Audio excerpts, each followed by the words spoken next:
ये जो आप लोगों को अभी स्क्रीन पर दिख रही हैं, ये है ममता बनर्जी, पश्चिम बंगाल की पूर्व मुख्यमंत्री। हालांकि इन्होंने अभी तक अपने पद से इस्तीफा नहीं दिया है, लेकिन देखिए अब ये असेंबली नहीं जा सकती है और न ही नेता प्रतिपक्ष बन सकती है, क्योंकि ये अपने ही सीट से चुनाव हार चुकी हैं।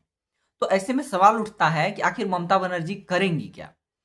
तो कुल मिलाकर के शायद ममता बनर्जी ये कर सकती है कि वो अपने किसी एमएलए को उपचुनाव लड़ने के लिए इस्तीफा दिलवा सकती है।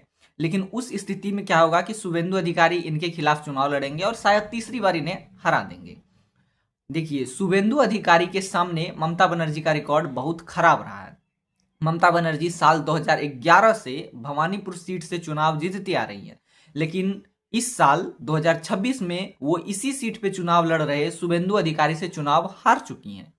इसी प्रकार साल 2021 में भी ममता बनर्जी नंदीग्राम विधानसभा सीट से चुनाव लड़ने गई थी और उस समय भी बीजेपी के शुभेंदु अधिकारी ने इन्हें अच्छे तरीके से हरा दिया था। फिर ममता बनर्जी को पुनः से भवानीपुर आना पड़ा था और वहां उपचुनाव में हिस्सा लेना पड़ा था, तब जाकर के उनको जीत मिली थी। अब देखिए, दूसरा काम ये हो सकता है कि ममता बनर्जी अपने किसी भी राज्यसभा एमपी को इस्तीफा दिलवा सकती हैं और उनके जगह पर स्वयं वो राज्यसभा जा सकती हैं। लेकिन वो अब ऐसा नहीं करेंगी, क्योंकि बंगाल असेंबली में उनके पास अब मेजोरिटी नहीं है और अगर इस्तीफे की वजह से नए राज्यसभा चुनाव होते हैं तो शायद बीजेपी उनसे वो सीट भी छीन लेगी।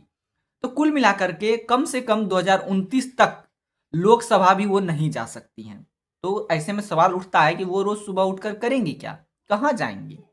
तो इसका सीधा सीधा जवाब है, शायद वो बांग्लादेश में शासन करने जा सकती है, क्योंकि होने को तो कुछ भी हो सकता है और ऐसे भी ममता बनर्जी का बांग्लादेश प्रेम किसी से छिपा नहीं है।